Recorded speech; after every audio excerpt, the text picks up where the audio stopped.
I think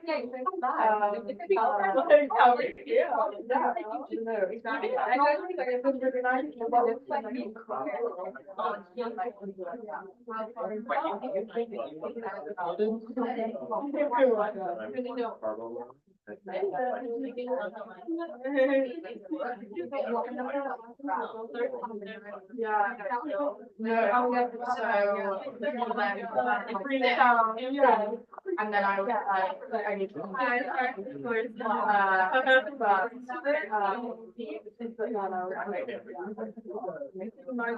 happened? We also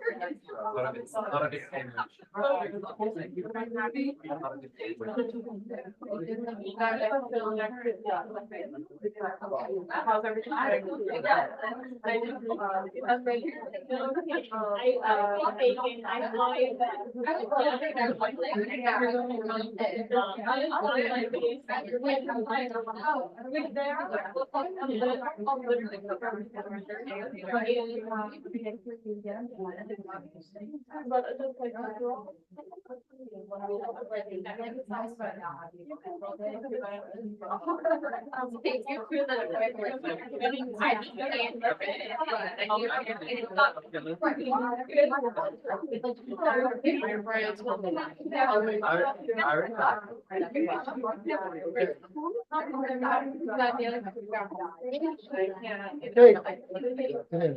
Good afternoon, everyone.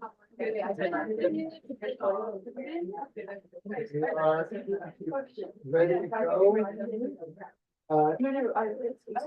Couple points of order. One is, as you know, we're being live streamed.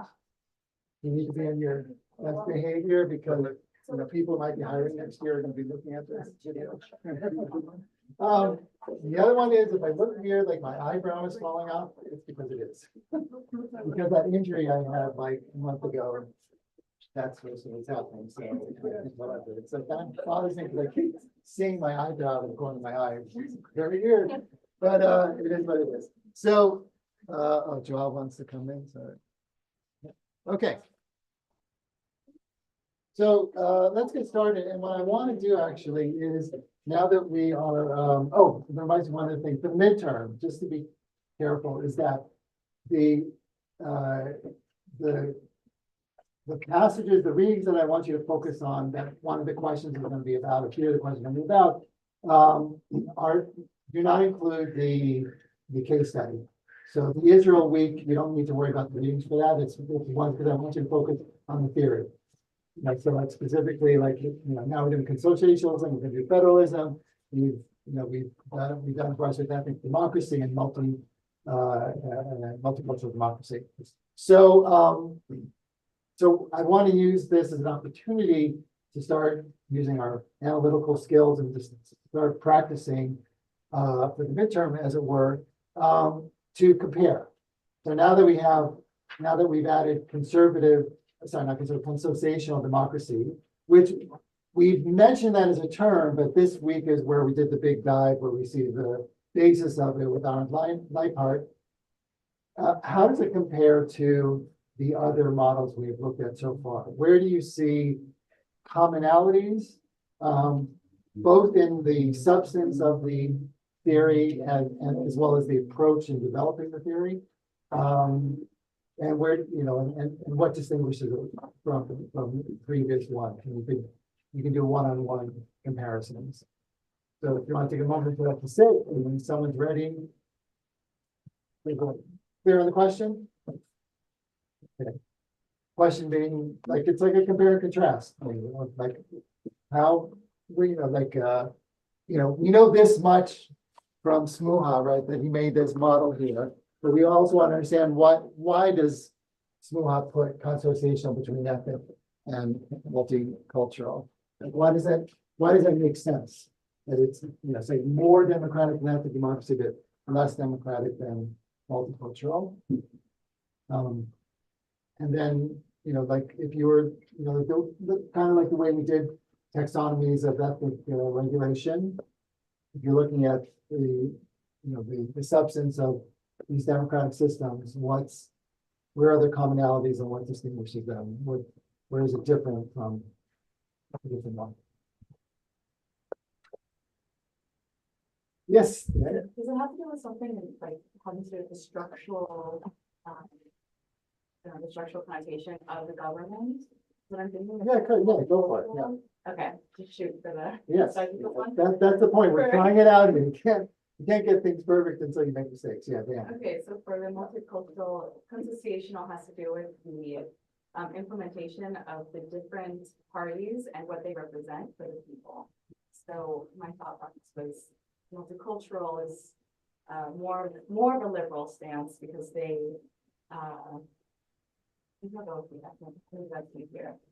it correlated in my head and now I have the Okay. Anyone want to help out? You want? yeah. Yeah. I don't know with do you want to? Hannah, you want to try?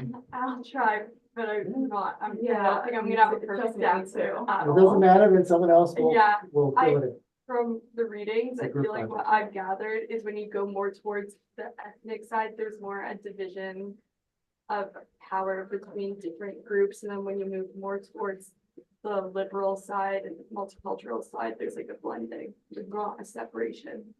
Whereas versus say with the consociational and the Yeah. ethnic, it's about giving these specific groups like power within the governmental system. Okay, you're giving them, and then and then what is the implication with democracy in the way that they give power? In the way they give power. Well, it's obviously not always perfectly done. Like, Well, that's for sure, because Yeah. otherwise they'd all be on the first. Exactly. Yeah, Margarita? This, just like an add-in, would a difference be between the two of like how the minorities? Well, which group? As in of of like multicultural and maybe liberal or ethnically divided ones and liberal, where you have, Well, let's start consociational versus the other. okay, one. or consociational and So pick one, anyone? like an ethnic democracy, for example, the difference would be in how much the minority groups are prioritized. Okay, that's part of it. Yeah, you can say, oh, no, once. Oh, she got it. Okay. but in Wait, how much you're prioritizing? Or like how much Yeah. of the representation they have within the democracy. Or is Okay. that not a, Okay, so that could be a thing. That could be a possibility, is how much representation they have. And in that sense, though, does a minority necessarily have more representation in a multicultural democracy than in a consociational democracy?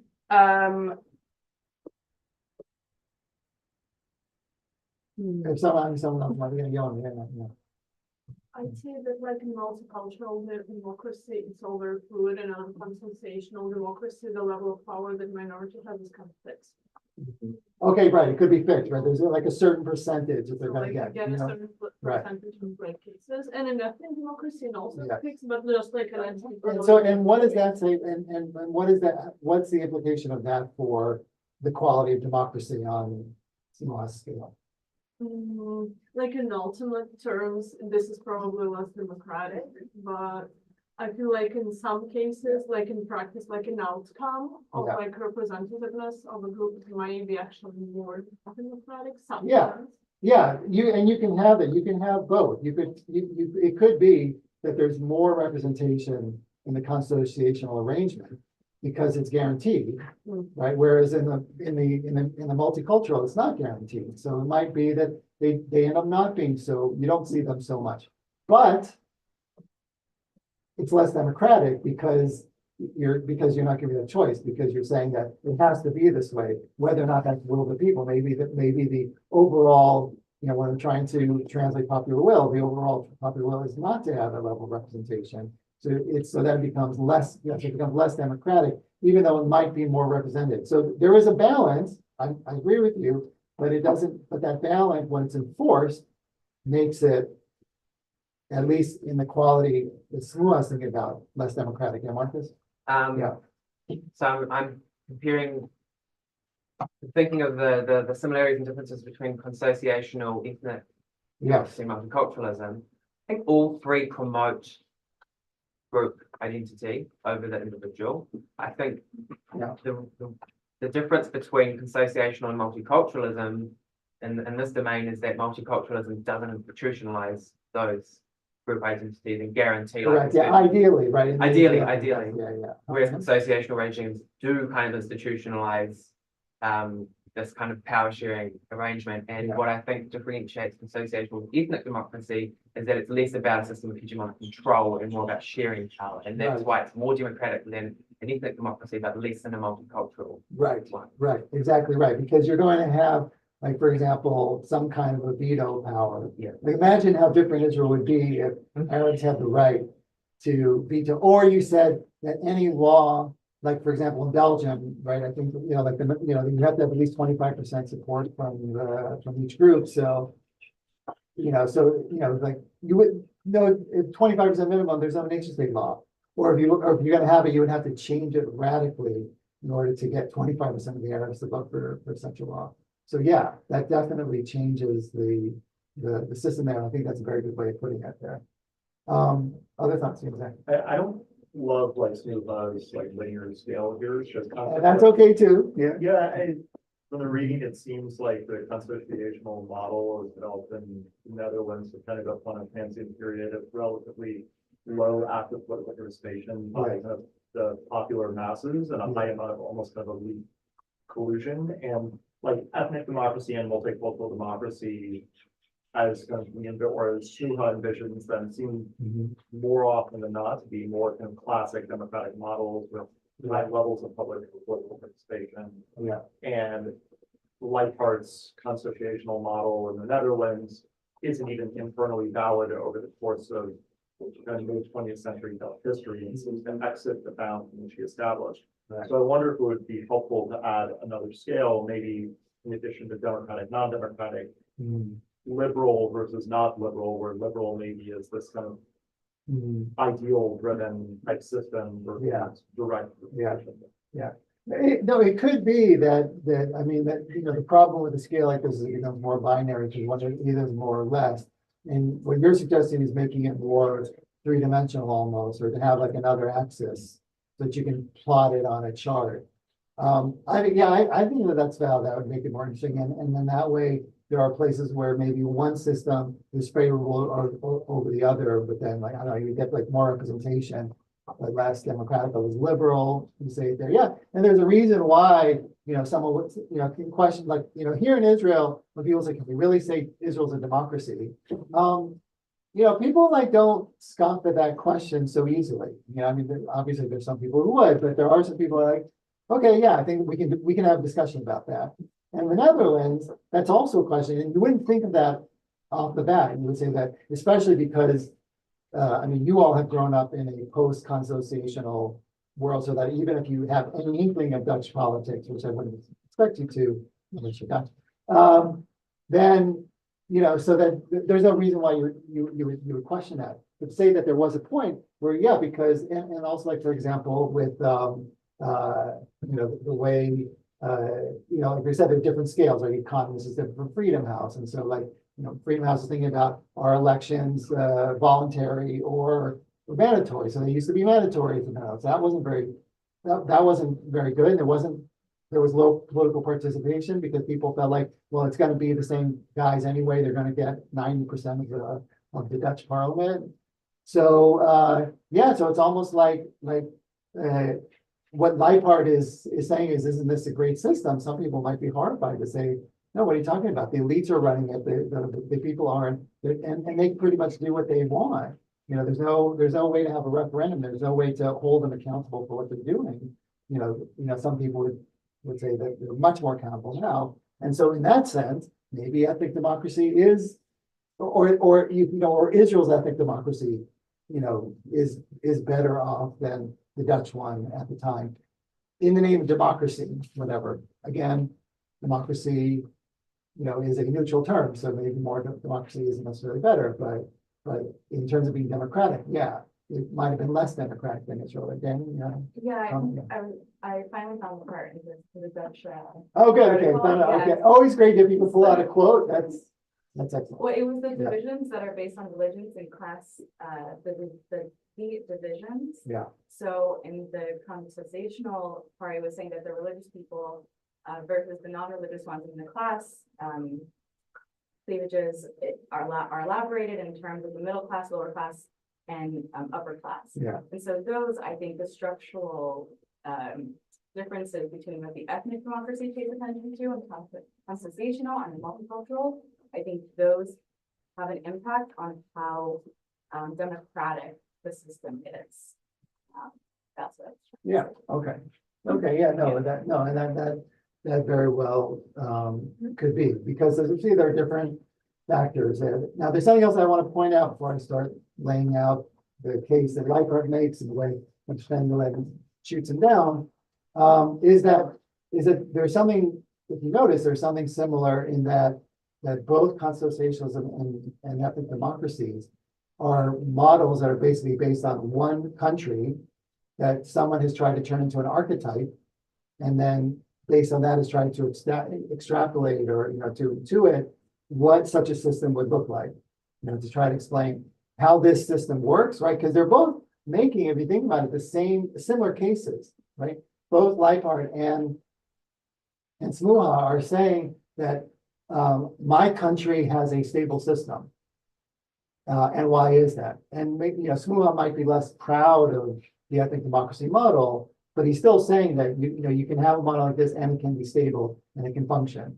And then in the case of Leiphart, that's constitutionalism fell apart pretty quickly after he wrote his book. It's a good thing he didn't wait another 5 years.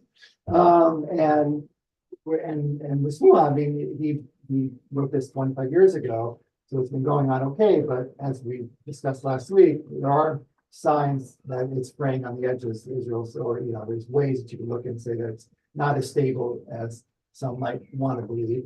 And that's an issue of social science, right? That we can't measure things. And some of the factors that we're trying to measure is a little bit of like, how do I feel about this? Like, do I think the elites are accommodating and this is why they're doing it, and because they care about their governments or whatever. So there is an issue of intuiting that we can't measure as easily as with the same level of confidence, I'd say, as say hard sciences. So what we got is the inspiration, and I don't want to put Ava on the spot here, but I can talk about my wife's family here. That the inspiration of what Leiphart was trying to do, and I think what's important and why I think we need to bear in mind why should we be listening to Leiphart, especially when there's been so much critique of what he had to say, and it's because consociationalism is a model that is favored by conflict management specialists, as practitioners who are involved like at the diplomatic level and trying to resolve conflicts, at the end of civil wars and trying to come up with post-war arrangements, as we see in the Miller article, right? That there are several countries that have had different levels of experimentation with consociationalism, and there are a few solid examples out there. So for Leiphart, his inspiration was looking at his own country of the Netherlands and seeing how you have these pillars, and they literally call it a pillar system in Dutch of these different groups living side by side in the same country, but living very, very their political and social lives were very separate, and that led to having these different types of divisions here. So here, I'm specifically talking about, the Protestants and the Catholics and the Socialists. And what you see is that depending on which social group you belong to, that would affect things like which party you're voting for, which labor union you belong to, which news media you listen to. Nowadays we talk about left-wing media and right-wing media, but In the Netherlands, that's been going on, that was going on for decades, all the way back to World War II, even before. And it also affected what school system you went to as well. And that's part of where the consociationism started in, is that this push to have state-funded schools. So take my wife, for example, she lived in, these are the Protestants, these are the Catholics, and she was living in Catholic-dominated, North Brabant. So what kind of school did she go to? Catholic school, right? She's Jewish. You got a nice Jewish girl going to a Catholic school, whatever, doing all the crossing stuff and knowing the Ave Maria and all that. And that was just normal for her because that was the school that was the public school to go to at the time there. And so he was wondering, like, how, if we have this divided society, how did we manage to get along? And he goes through this whole history thing. And I don't expect you to learn the whole, history of Dutch democracy. It's more as a model there. We want to pull out what are the concepts that he was trying to pull out. So he made these things. And again, this is his, this is what this is like an inductive thing where he's looking at the system and trying to say, well, what are the characteristics that make this work? And then we can take it as an archetype and see to what degree other systems have the same things here. So he talks about how there's this grand coalition of the leaders, all the significant parties, and he actually had, so there were 5 parties representing, there was talking about a 4th pillar, and that there was this shared leadership, and making these coalitions. So not just focusing on one particular party there. The idea of the mutual veto, that you don't pass legislation that isn't acceptable to one of the parties. Although you can always horse trade, right? Maybe I don't like it. And that was part of the polling, right? Was that the Dutch public in the 50s was very, the majority of people were not opposed to legislation that didn't align with their values, which is so different from what we see in the 21st century.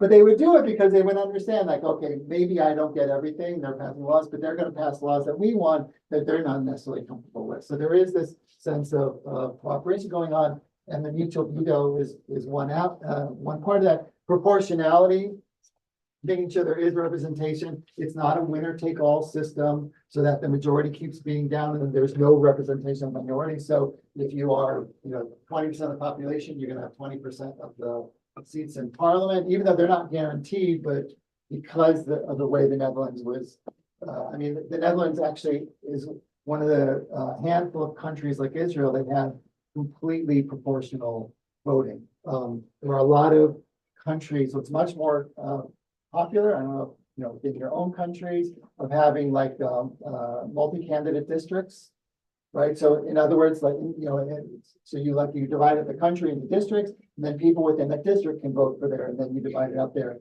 and then you put it all together, and that becomes your parliament. Where this is, it's just one super district, everyone's voting. So if you get, 150 seats in the what's called the Tweede Kamer, the second chamber, so if you get 10%, you're going to end up with around 15 seats. Proportionality, and then the high degree of autonomy in each segment, that each one is able to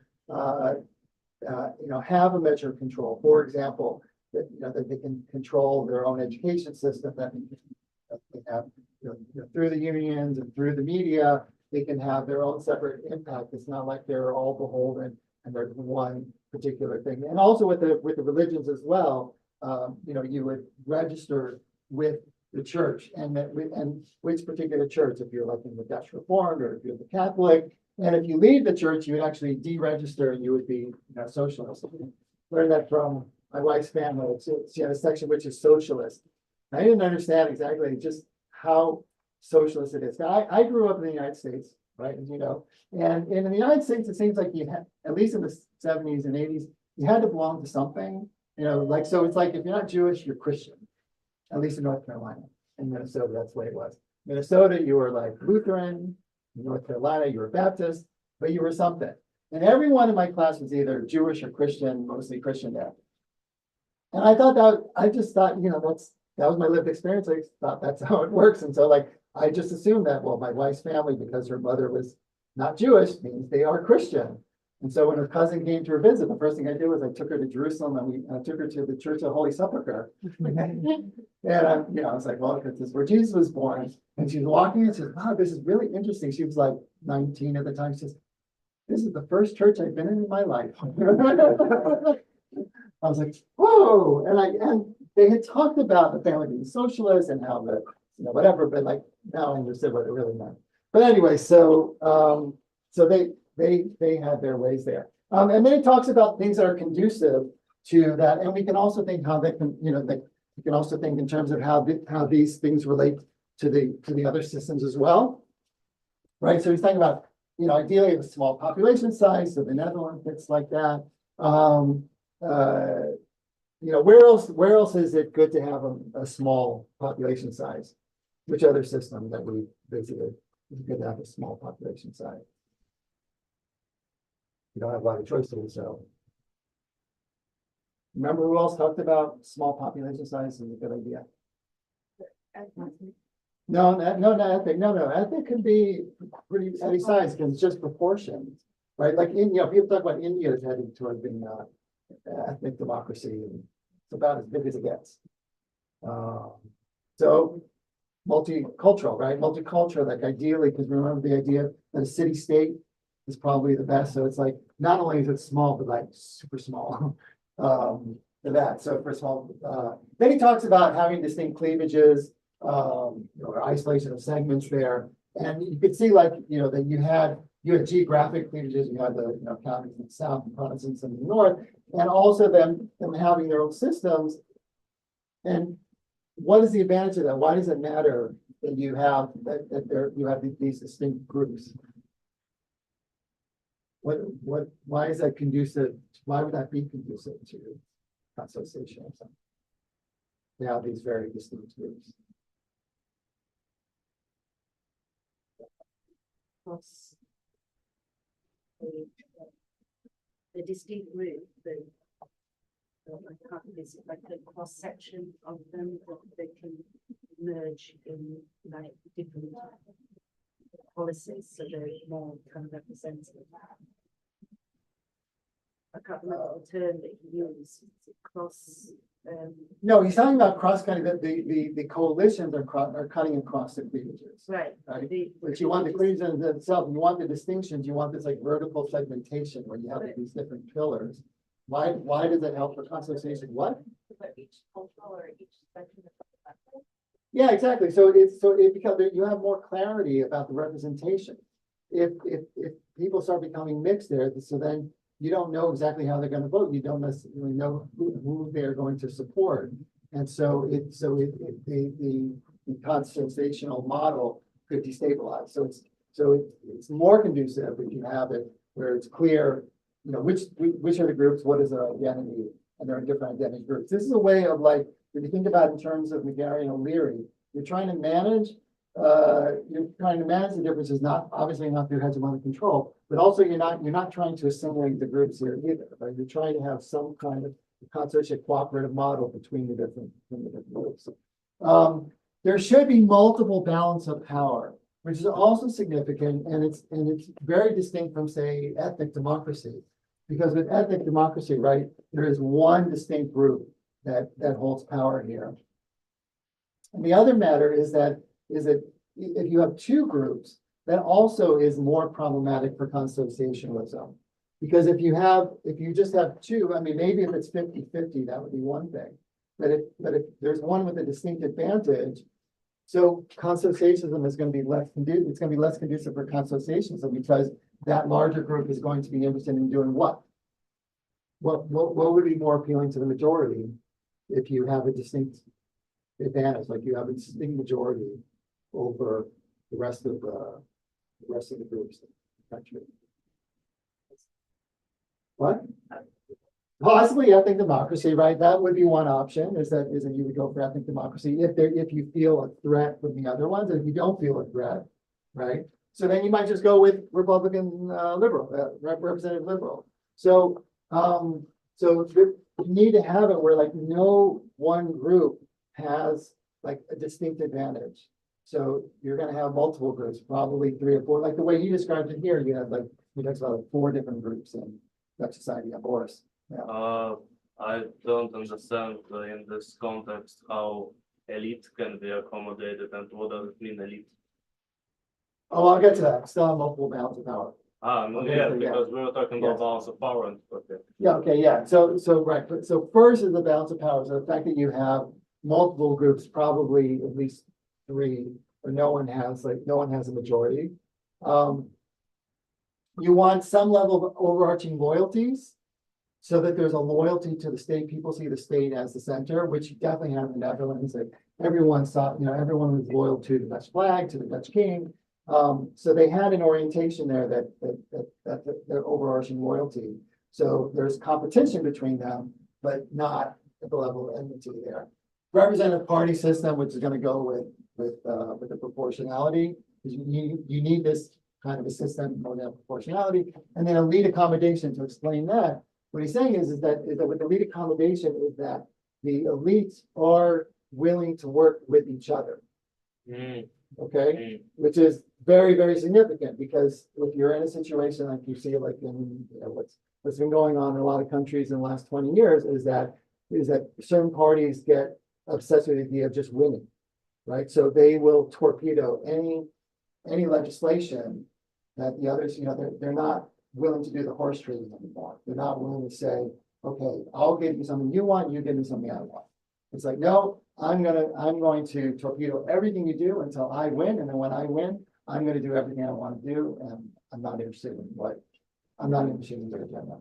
Right? So elite accommodation means that you have to be willing to work with work across the aisle, but bipartisanship, another multi-partisanship if you have multiple parties there. Elite in this context are people to whom banks belong, or it's something different. Well, the elite are the ones running the political party, the ones who are the Political influencers. Yeah, political elites. Yeah. Now understand. Yeah. Okay, you got it with the political elites. So yeah. Okay. And he himself, he actually specifically says elite accommodation is a primary distinguishing, and that's something that definitely, if you think about all the other ones, that elite accommodation is not necessarily a feature of any of the other ones there. I mean, you could have it in a representative democracy, but it doesn't have. We see plenty where there's no elite accommodation. Certainly in ethnic, it's the opposite. That's where it's the opposite of ethnic democracy. And in multicultural, there may be some kind of a spirit there, but because you're not by design institutionalizing the ethnic differences, so you don't necessarily have to have that level of accommodation there. So, and then finally, he's talking about the factors of success. And this is going to be significant also, especially when we're talking about divided societies here. This idea that, like this basic sense of nationalism, that's with the, it's connected to the overall, or the overarching loyalties there. So you need to have a basic sense of nationalism. There needs to be like that overarching identity that people can see themselves as part of the same nation, as it were, and that you need to have the cross-cutting of the religious and class cleavages.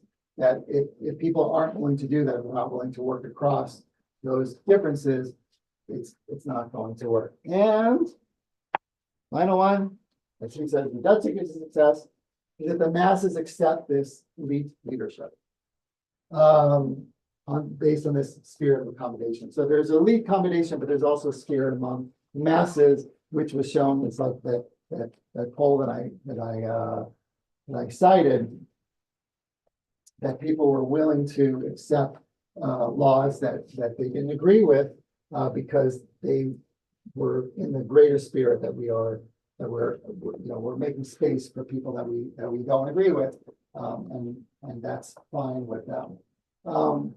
Now that's part of what he originally wrote in the late 60s, and then he had to change it again. He had to revise it because within a short order, the constitutional model broke down in the Netherlands.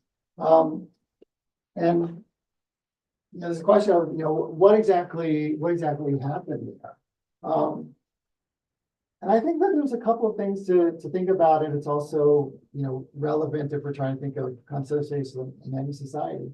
Is that the Netherlands was a great historical example, but it is very, to the degree that it existed, because we can, von Schengeland, criticizes the model as being very problematic. But the model has survived. The model, people keep referring back to the model. And as I said, practitioners look to the model for inspiration.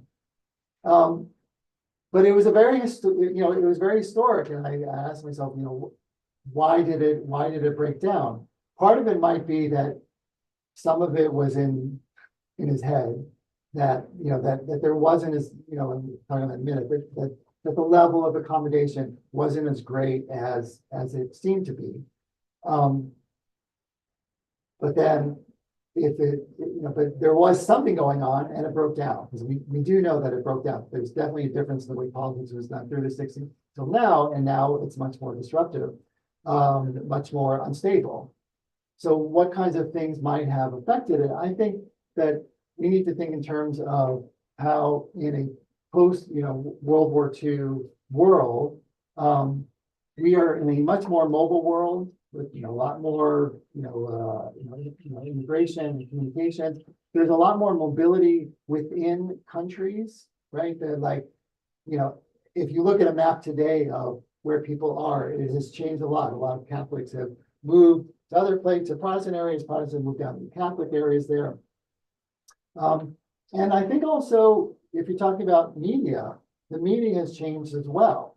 The media, and I would say this is across the democracy. I don't know how many of you have studied media or media history, but they themselves were very elite accommodating through the 1960s and maybe into the beginning of the 1970s, where the kinds of stories that you have, the hit jobs that are done on leaders of countries now, and the investigation.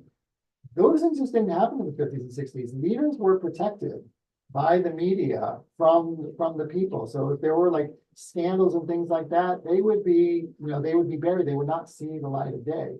And so with media being more open to being critical, so then media also, so that elite accommodation, it wasn't just that, because Leipart in his writing, he makes it sound like, well, the people just accepted it, like the simple people. But part of the reason that the people accepted it is because their leaders told them to accept them, their reference groups, the people that they relied on, told them that these people are doing a good job, told them that you can rely on these people. But when the media starts changing and starts saying that you can't rely on these people and look what they're doing and how terrible, that's going to change your mind. So that changes the attitudes.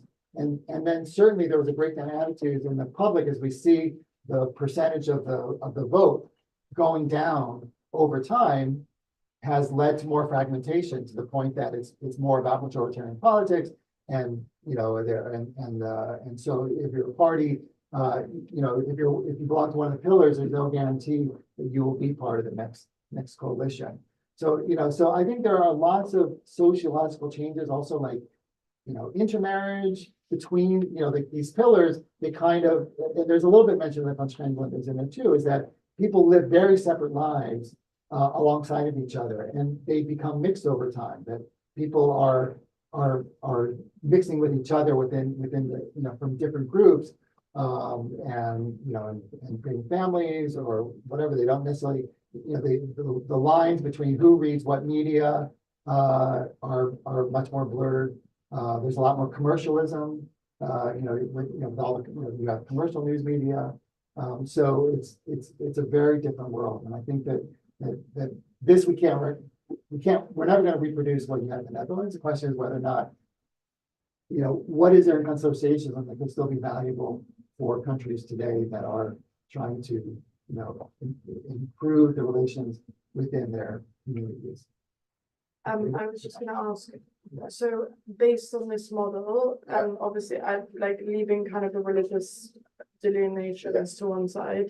I find the British government fits a lot of these like categories, but would it, Well, how so? Let's hear it because. in the sense of like, for example, so like the right and left Yeah. are two very clear and like distinct groups. Right, And they live very different lives, and you can see like when you like cut up the boroughs, there's a really clear idea of who votes for what, and the different kind of sections of the UK are very, very different. And you'll have one borough which will very much vote either for left or right, right. and then at the same And you feel that time, that's been consistent because it seems like yeah, as in like, Labor lost huge amount. I mean, it seems like there's a lot of people that switched. yeah, but what I mean is that it's consistent in the sense of like it's like in the US you have those swing states. Yes, But yeah, yeah. there are very clear kind of boroughs that will Okay. consistently be Yes. right or left, and Right. like the north is a lot more left than the south, which is right. And you do live very different lives, like you can separate the two massively. There's the state school system, the private school system, they don't mix at all, if not necessary. And is that determines, is that a big determinant of who you end up voting for? Yeah, Yeah. so like most of private school educated people will end up voting right, most of state, of course, this is a huge generalization. I Yeah, don't know if you'll agree, but it's like very, your worlds are like completely right. on two sides.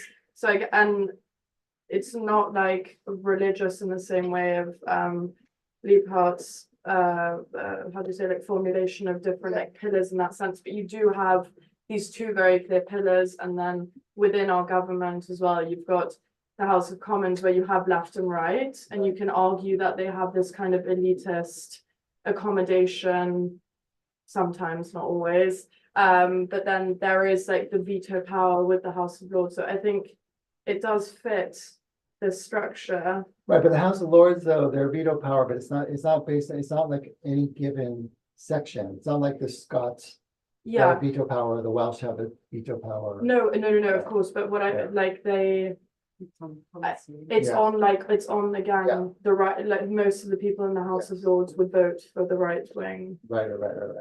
party. Right. So I think, yeah, it's interesting. So it could be, and But it's in not like some ways, yes, ethnic or yeah, religious. and that's part of the thing is that in Leipart being, like inductive in his reasoning, he's not thinking about whether or not there are consistencies, and maybe there are systems that share the same characteristics, but they've come to a different conclusion on how they do it, because British politics is anything but consociational, right? Yeah, So, yeah. Claudia?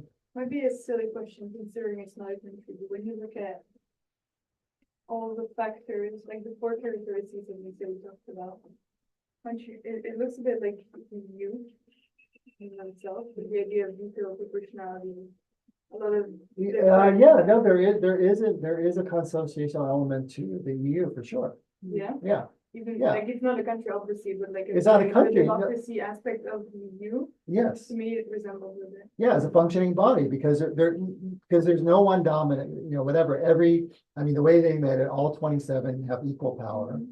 And so, yeah, you can't bully, you can't even make a coalition. It's not like they can be like 25-2. It's not like, like Hungary and Poland can be outvoted, because you have to have that consensus there. Yeah, there's something to it. Yeah, Boris. I cannot fully agree with Claudia about that, because as I understood, as we talked about elites previously, they should accommodate in this type of democracy, but in EU, I can see some blocks, for example, Hungary, with Czechia, I guess. I mean, their attitude towards Russia-Ukraine war is very different than the attitude of other countries. Yeah. So I cannot fully agree, but basically, yes. Basically, it's Yeah.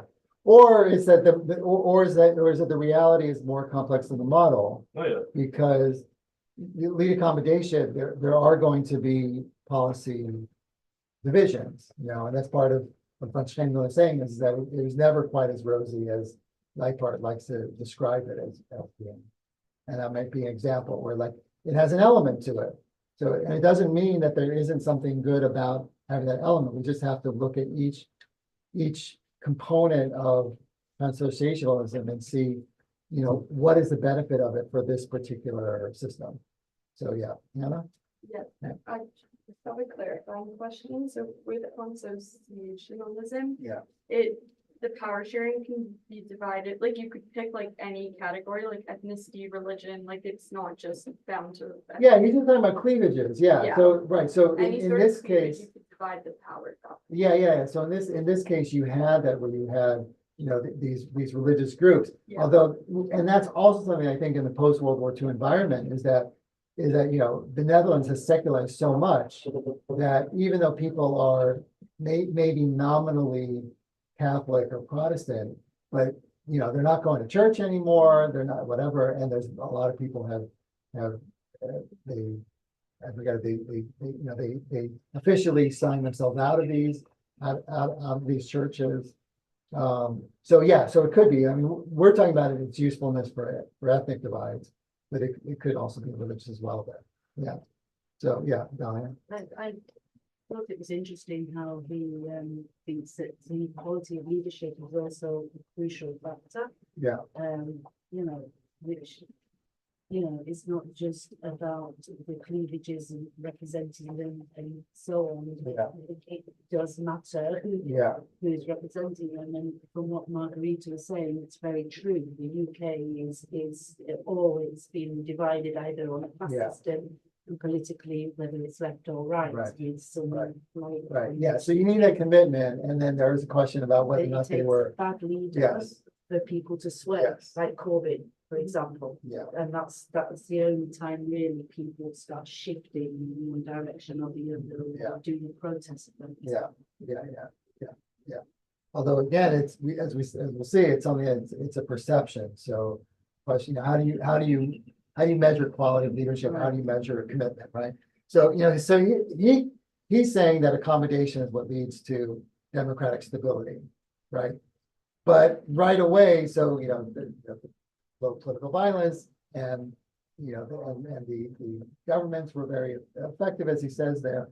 Although you could turn it around and say, is it the accommodation leads to the democratic stability, or is it the democratic stability that leads to the accommodation, right? And this is where in some ways it starts unraveling, because when Schindler comes along and he shoots down a lot of what he's saying here. So we're just gonna run through it here, but he just in the big picture, as you can see, he notes that there are specific problems to Leiphardt's to the process of he's doing it. And in some ways, and I just want to be fair with him, in some ways he's taking down Leiphardt the way Donnell took down Smuha. And now we don't have a response of Leiphardt of how he defends what he's doing, but I do think it's comprehensive, because with Donnell, it was pretty much his own take on it, whereas Schendelin, cites a lot of different people, because there had been a good 50 years in Leiphardt. With Constitutional Democracy, it was very much, because especially it was in vogue and it was very exposed, and it's the Netherlands, so it opened itself up to a lot of critique there. So he's summing up a lot of these different things. And so one is this idea of this lack of conceptual clarity, that he doesn't, that he's, because he's like coming out of this from like his own, he's taking this one model and then trying to extrapolate from it. So when he talks about these ideas, these things are, if you think about pluralism, democracy, stability, accommodation, favorable conditions, all these things are ambiguous terms. They can be interpreted different ways. So it's given on whether or not he thinks that it is like, so how intense are these groups polarized with each other? And, and in some ways, if he's saying you need to have multiple groups, which is like a polyarchy of these different groups, Ben Schendel makes the case that there should be actually competition, and he's claiming that there's lack of competition. And there's evidence that there was competition, because it wasn't like the Grand Coalition, like all 5 parties were part of every government from 1917 to 1967. There were parties that ended up, particularly the socialists, got left out most often. So it was, like the Catholics and so you would have like the Catholics and the and the Protestant, those conservative parties would get together. And so and then leave out the socialists. So it wasn't always as strong as he would say there. And then this also, in terms of when he's talking about all the measurements are impressionistic. They're not empirical. He didn't run these through some kind of like a statistical model to come up with it and give us all the like statistics and the end and all these different things. And rather he just tells us that this is the way it was, and we should accept this. So that the mass attitudes, that there was mass acceptance of the elites. We do have one poll, so it's not like there was nothing, but it's not a lot. The elite behavior, is that what they really believed, or this is his interpretation of what it is? We don't have that there. And even the stability, he says stability because he looks at it and it seems like they pulled through okay. But there were a lot of cabinet changes there, and so it's not, it's more stable than Italy, right? Italy was averaging more than one. I think there was a period where the average government, I think for the first 45 years lasted like 9 months. So 2 years, that's pretty good. But what's your measurement, right? So we're lacking here empirical evidence to back up what he's saying. And empirical evidence is very valuable to have when you can get it there.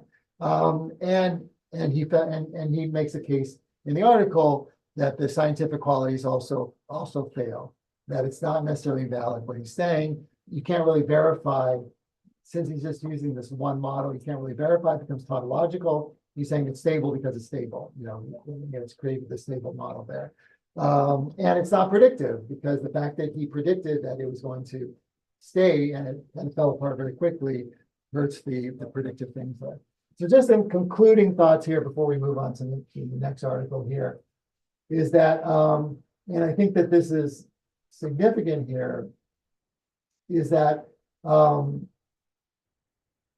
that he calls into question how valid his thesis is, and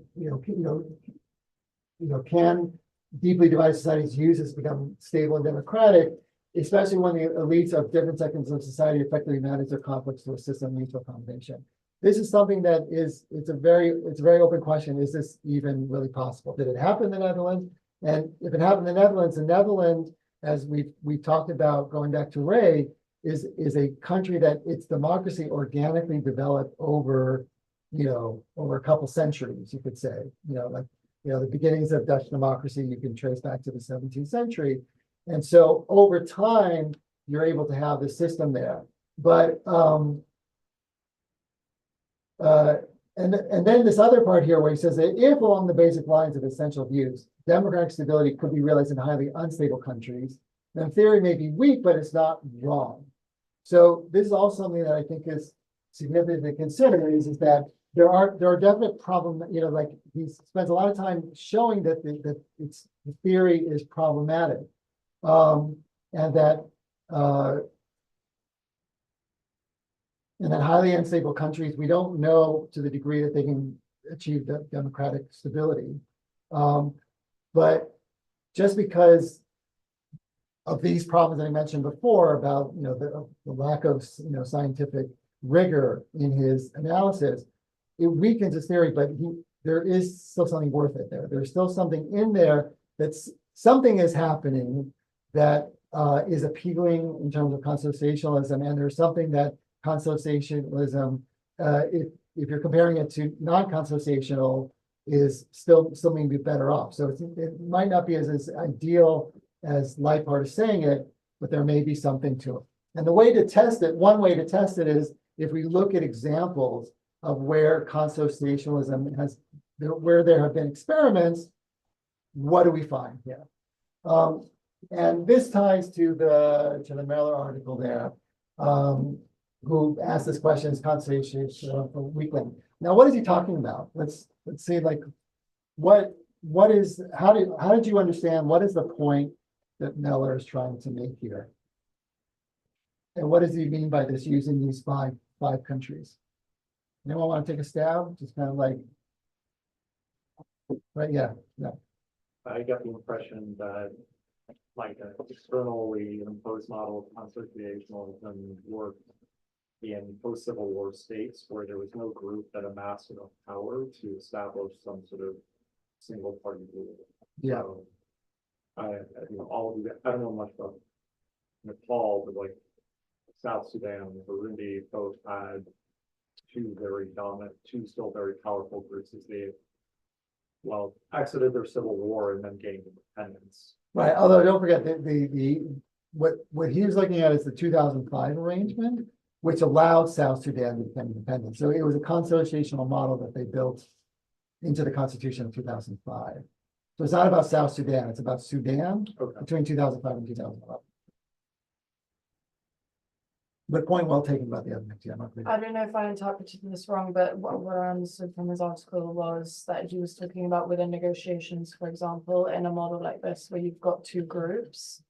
Or like two or more, yeah. Sorry. Two or more, yeah. Yeah, two or more, and there's like a negotiation taking place, for example, you have this elite accommodation, but you will always have one who's maybe more powerful than the other, and then that creates, so like induces an imbalance, which then creates kind of a unfertile or unfruitful ground for negotiation.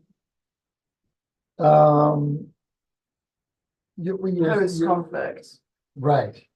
Right, but the thing is though, but what ultimately undermines, if you're trying to make a constitutional arrangement, what prevents it? The fact that they're not equal groups at the top, like there is this elitist accommodation, or at least it seems as though there is. Right. But there's always, well, not always, but there are instances where there's one group which has the power dynamic is not horizontal. Right, there's an asymmetry to it. Yeah. Where the central government is strong enough that it doesn't need to engage in elite accommodation. And the moment that you don't need to engage in elite accommodation, so then there's no basis for consociationalism, because that's elite accommodation is part and parcel. It's like you need to have that as a basis if you're going to have a constitutional arrangement.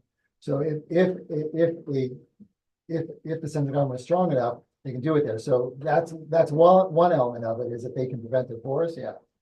I think these examples are more about the view of future, because now these countries, they are not so strong, but in like 20, 30 years, everything will change, and you need to be ready for that, and it will be a trend.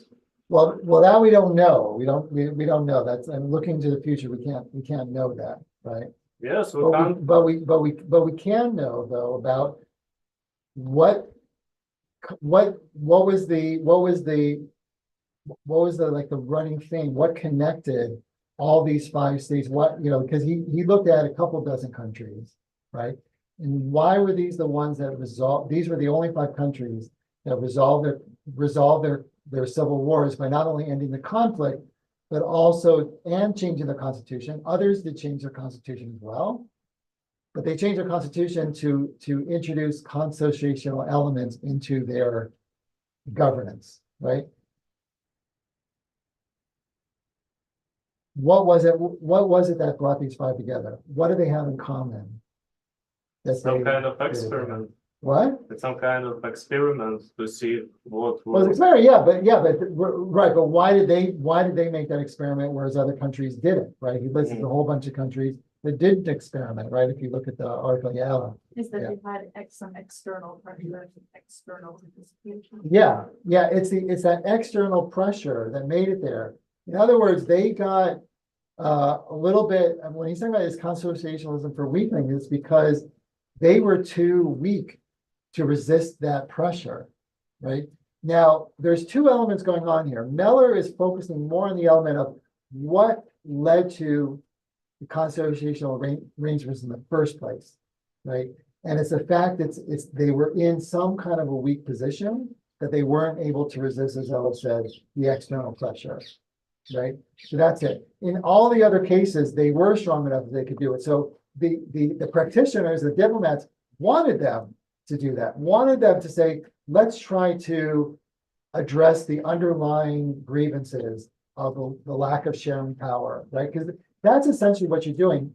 The reason why you adopt a consociational model is you are making a good faith effort in theory to resolve the underlying grievances, right? Because why do ethnically divided societies have civil wars in the first place, right? It's because one group feels not seen, not heard, underrepresented, right? Discriminated against.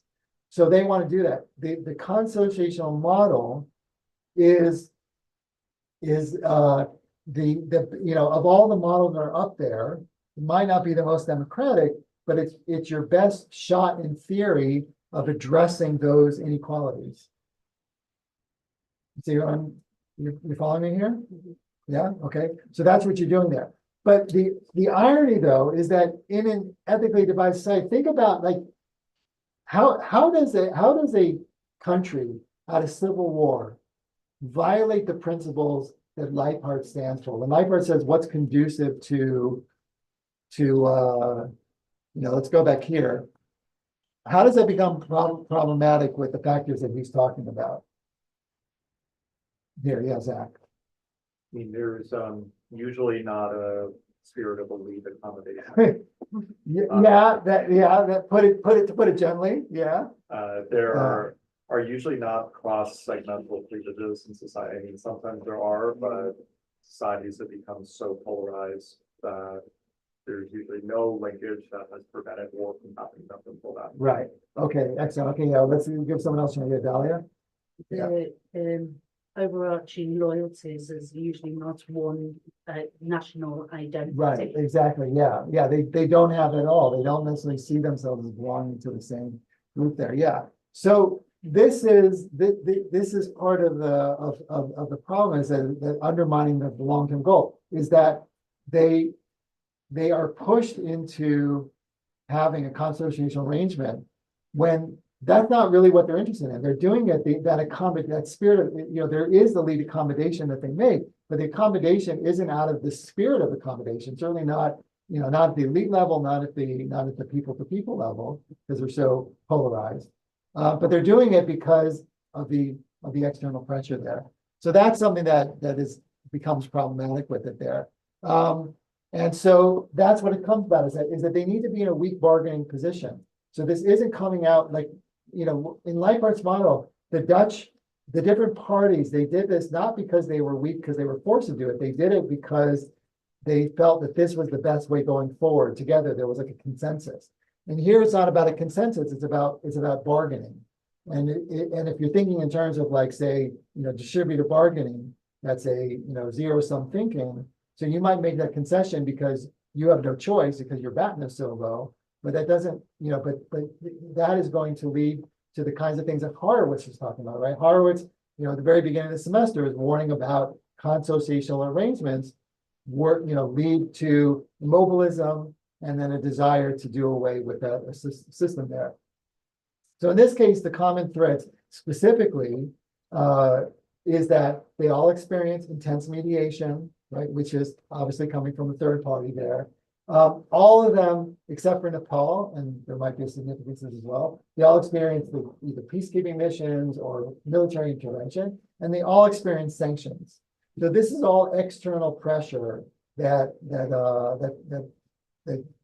lowers their bargaining position, forces them to say, the only way out of this is to accept this less than ideal situation there. So they're not embracing in the spirit that Leibhardt imagined governments would. And just to give some examples here of what it looks like, you see how of the 5 countries, and these are statistics that are through 2023. Now I'm just using the Economist Index. You could probably look at Freedom House or VDOM and come with something that's similar here. Everyone went downhill except for Nepal, right? And even Nepal, it's not exactly something to write home with. 3.42, that's in the authoritarian range. That's like authoritarian light. 460 is already what's called hybrid, right? So you have a hybrid element you have authoritarian elements mixed with democratic elements. So it's definitely better. but it's, it's not where you want to. Now, if you look at if you look at the groups, there might be some, actually,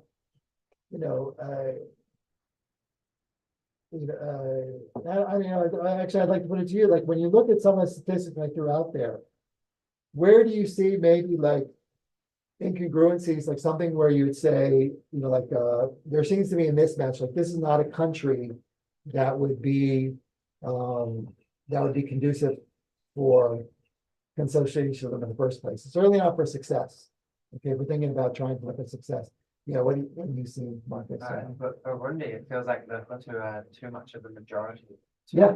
really seek the association. Yeah, exactly. And so that's something and consequently, it's no surprise because they're pushing back about it. They're not interested in consociationism, right? What might be better for Burundi? Yeah.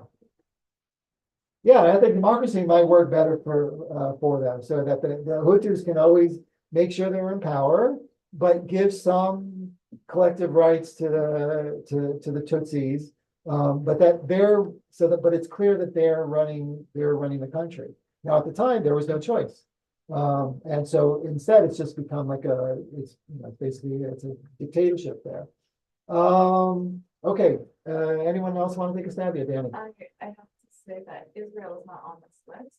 Would you consider Israel to be to have consociation democracy? No, definitely not, because Israel's an ethnic democracy.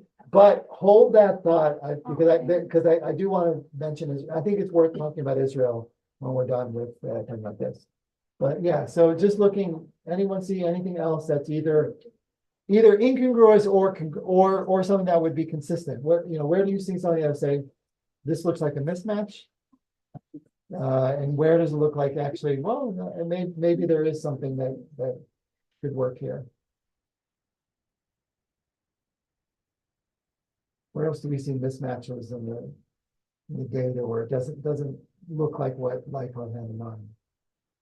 The M, by the way, is million. That's the population of how many millions of people live in the country.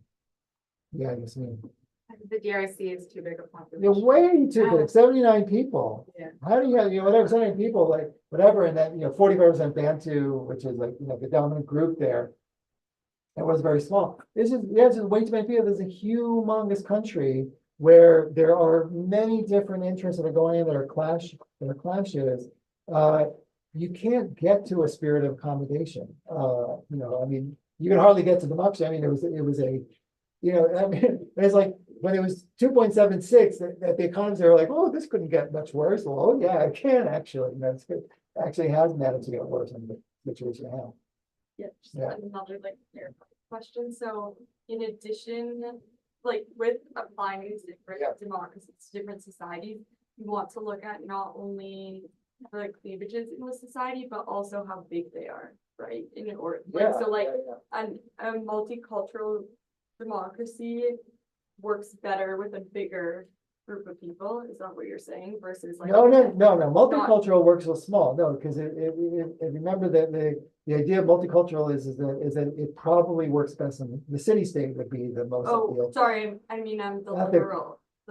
Whatever. A representative liberal democracy can work with any size. Okay. It's size neutral. But a large one can certainly work on that. Like Indonesia is a big democracy. United States is a big. But then with ethnic democracies and consociational, those are more specific to size, where you're saying Well, the difference is consociational, like part was saying, you need to have a small population, right? Yeah.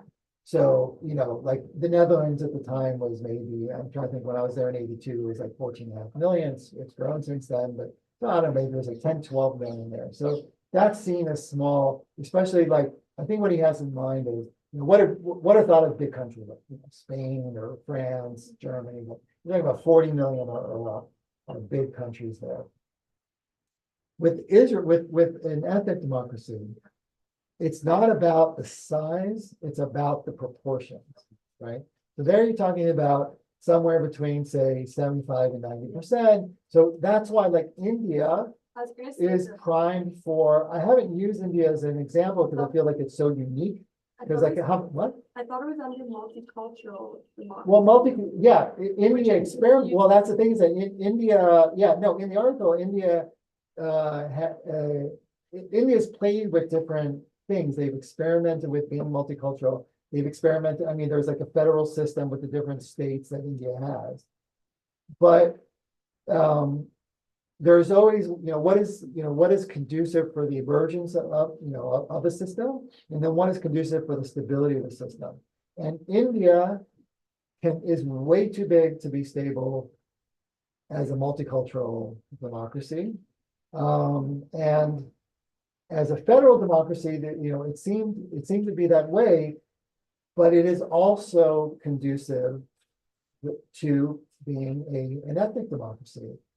Especially, I think, because for decades, it wasn't conducive to an ethnic democracy. Why? Because what was the attitude of the ruling classes through, let's say, through the 1990s? It was really about suppressing religious divisions and saying we are all Indian, and secularism was supreme.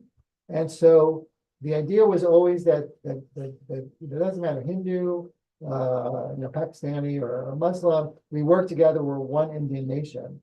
So that's why they were trying to be multicultural and being, in many ways, a liberal democracy. But it was always vulnerable, because what's happened is that Modi and his party over the last 30 years have pushed, and I think this has to do with how the world has changed and the way media has changed, that they have pushed a narrative over the last 30 years that the Muslims are a threat to this country and to the identity of this country, and that there's only one Hindu, whatever, we need to have this as a Hindu country. And so it's moved to become an ethnic democracy. But India was, but no one ever thought about making India a consociational democracy. That was never in the cards. On that note, though, then technically, like the founding of Israel with the secular Zionism, could you technically say that it was trying to, in a sense, build like a multicultural democracy, but then it ended up being an ethnic democracy? No, I would say that it was ethnic democracy from the start, but they were it trying to tried highlight to the be religious part. But they what? were trying to, I feel like at the start, have less of because it was like secular Zionism. Yeah, they were like pushing less of secular the Zionism, religion. right? But they were trying to do they were trying two different things. They were trying They to were doing combine- hegemonic control Yeah. of the Arabs, Yeah. but within the Jewish sector, Mhm. the strategy was assimilation. Let's educate everyone to become good, secular Zionists. We can tolerate the religious people, but we know, because we all grew up in religious households, like it was Ben-Gurion or Shimon Peres. So we know that they're going to throw their tallis, and they're going to throw all that stuff in the sea when they see just how great secular Zionism is, right? But they were, so they were trying to assimilate everyone. They were trying to get them to shed their, because religion was a symbol of the weak diaspora Jew, whereas the secular Zionist new Jew who wears the Kobe temple and has hair coming out of his shirt, that's the new Jew that we all want to be there, right?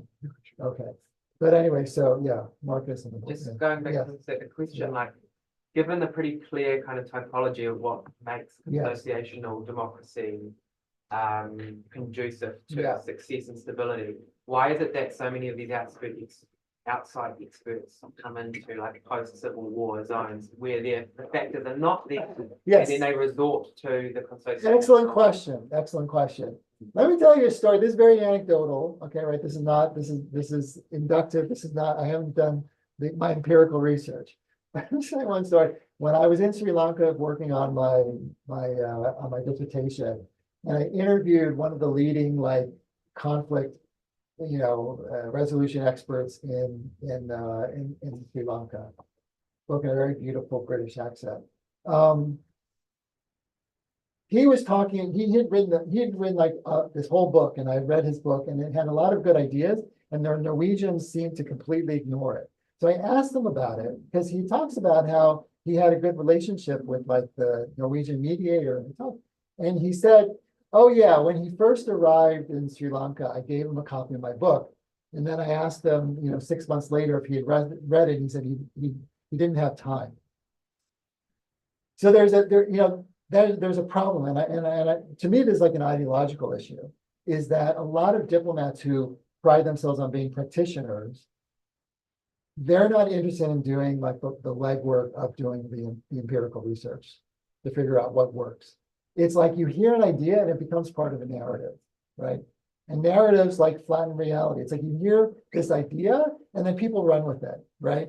I remember in Israel, like frozen yogurt hit Israel like in the early 90s. And then pretty soon it was like, it felt like if you went down, like King George Street in like Jerusalem, it was like half the stores were frozen yogurt. I'm like, guys, whatever. But everyone was like, oh, Rayon Magniv. Like, it was like, what an amazing idea. So it's like someone sees something and they say, oh, everyone should do that. Or like when mediation hit in Israel, oh, everyone should do mediation. So like suddenly everyone started studying mediation. Then you had too many, you didn't have enough mediators to go around. And also like, not everyone's good at it. Not every, you know what I mean? Like you need to have like qualified people that need to do things. So like sometimes I think like there's an idea and people say, oh, we should all do this. DEI, whatever, also DEI in the States, like it might have worked on a model, but then like everyone's doing it. And then people don't actually understand how you implement it or where it's proper, whatever. So that's what happens. So yeah, you're right. If you look at this, I would say go through the 5, and I would say 3 of them don't qualify, right? Burundi, DRC, and Sudan, they should never have done it. Nepal fits. And I think Comoros has potential there, which is maybe why it's gone down, but like not too much.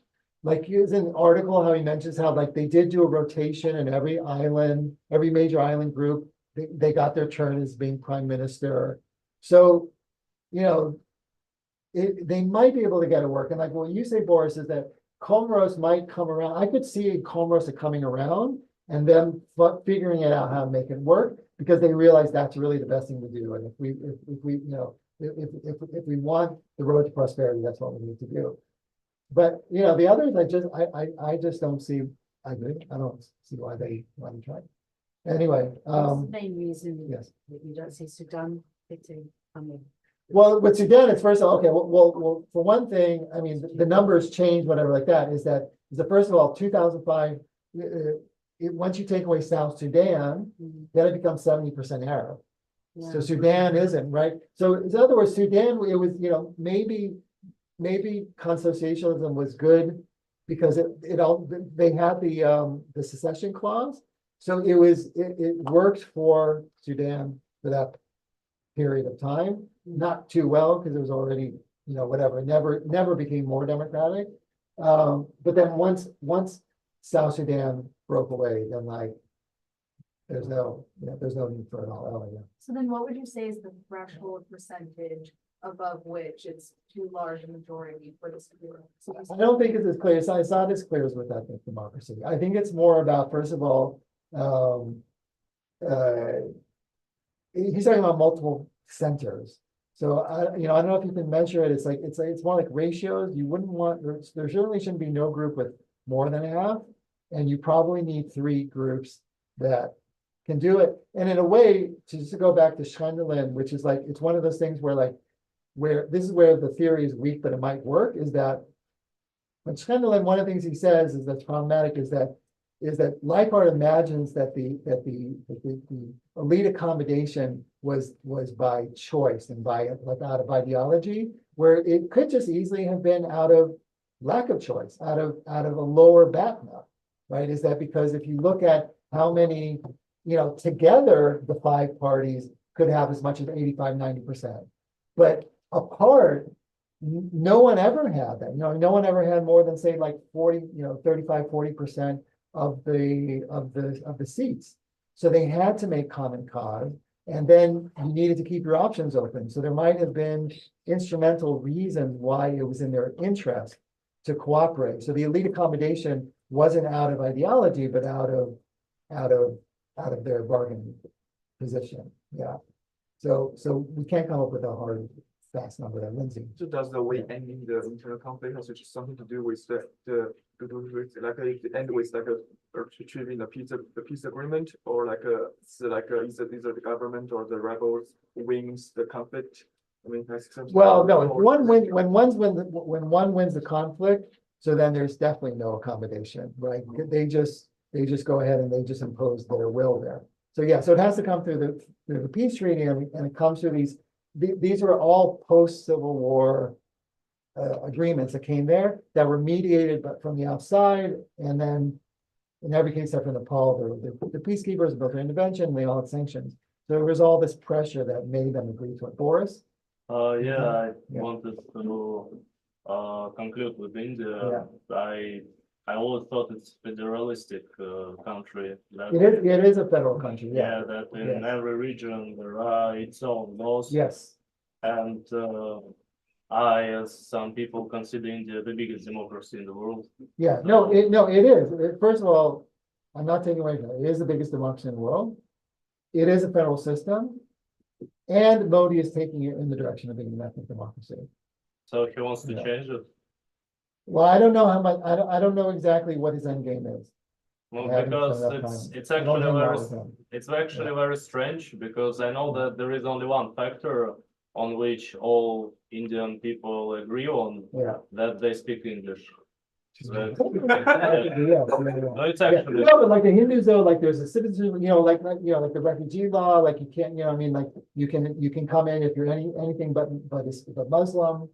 Right, so there are moves that the federal government is taking that is creating like this weird, and again, India, I don't know of any other country, it's like China has one, but there's no other democracy with 1.4 billion people. So it's really, really hard to use India as a model there. It is kind of going on its own way there. Anyway, let's wrap up here. So that what we see is that first of all, police powers don't necessarily lead to radical constitutional change, because as we see in most of the cases, there was either no change or the change was very little, like it would be even like make the president more powerful. So it was about executive power there. Conflict intensity is irrelevant, like some of those were really bad and some of those weren't, like Nepal was the least bad there. And more often than not, in the cases that he looked at, more often it's about executive power, and that doesn't necessarily lead. It's not like those led to better results either.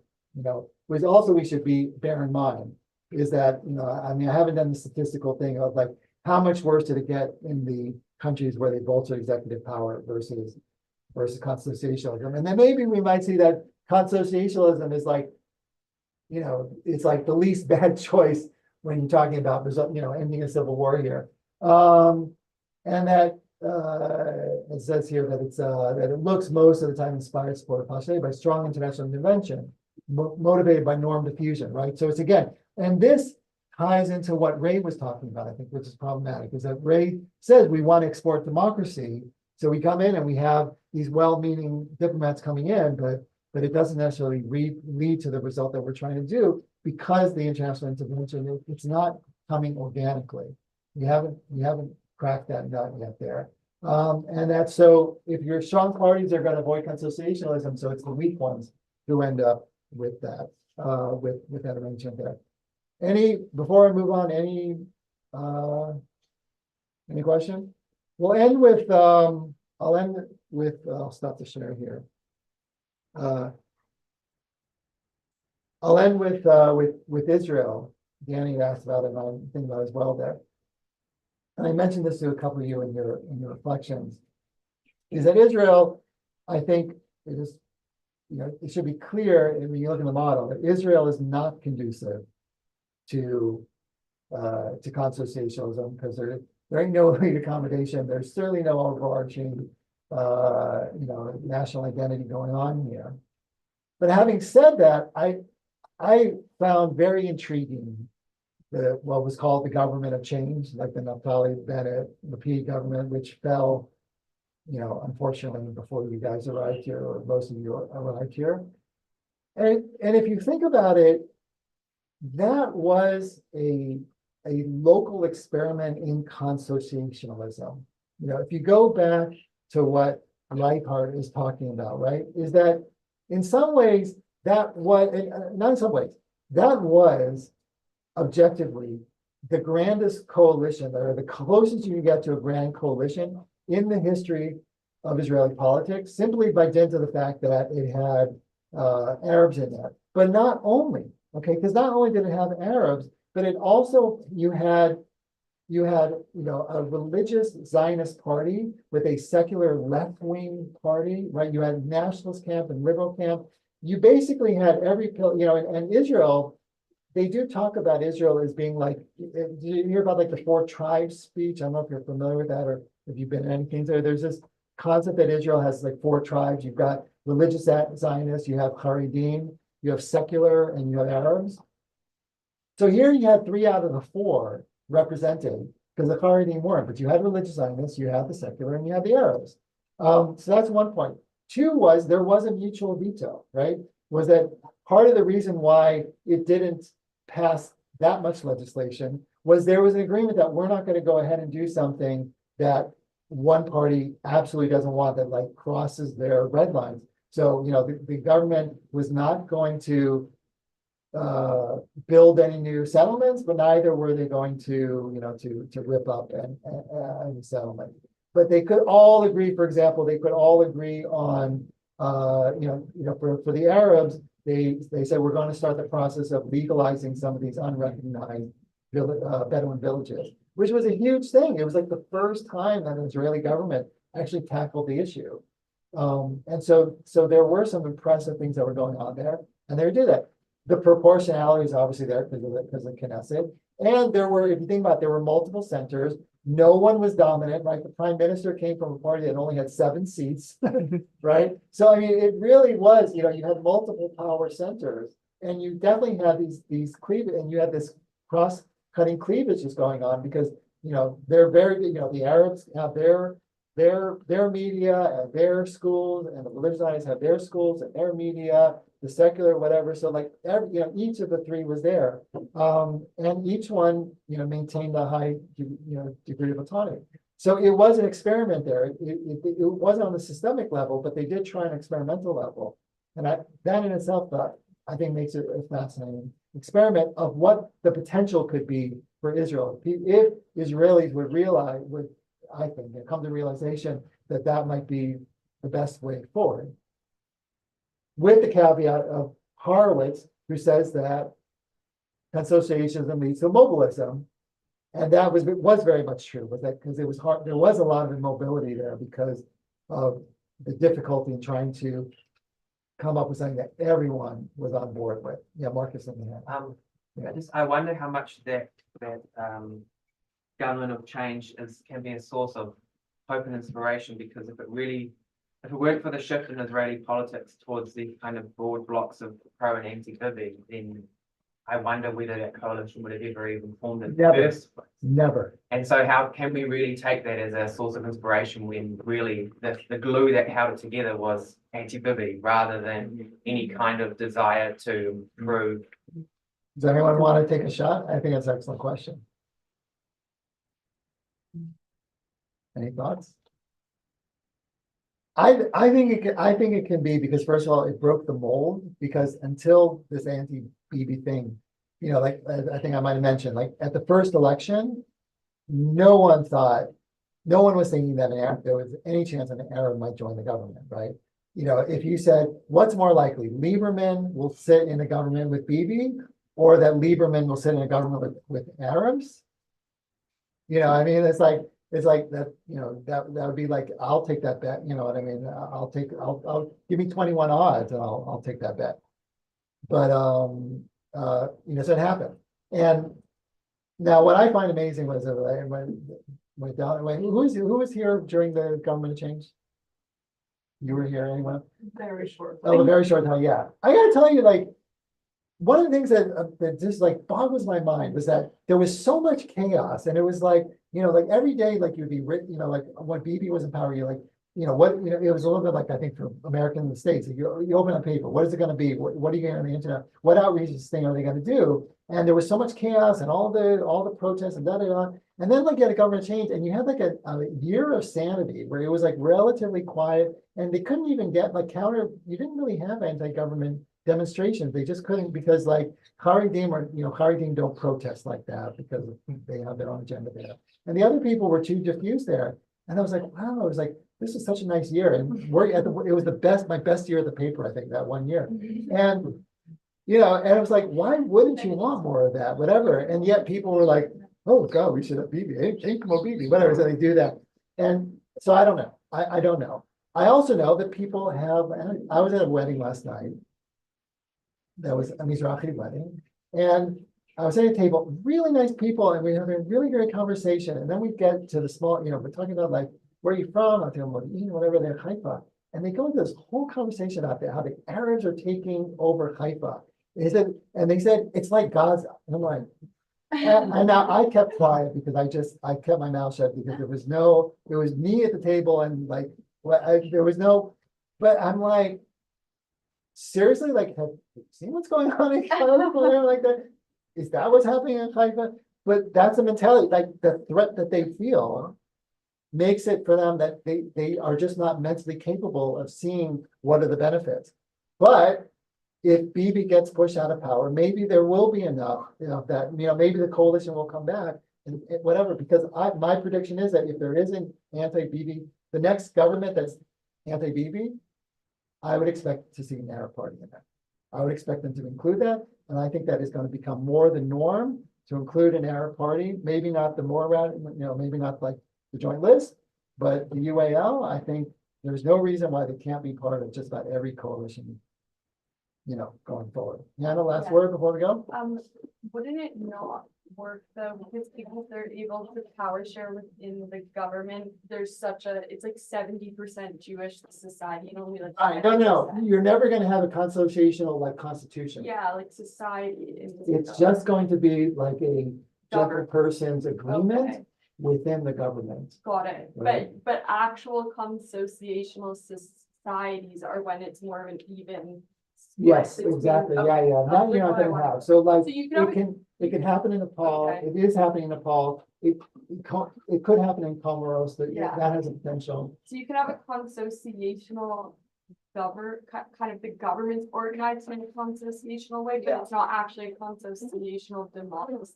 Exactly. Yeah. There's a So that kind of constitutional what- spirit So then without that's it kind being. of what Marguerite was saying about Britain, kind of, is that the spirit of the government is that way.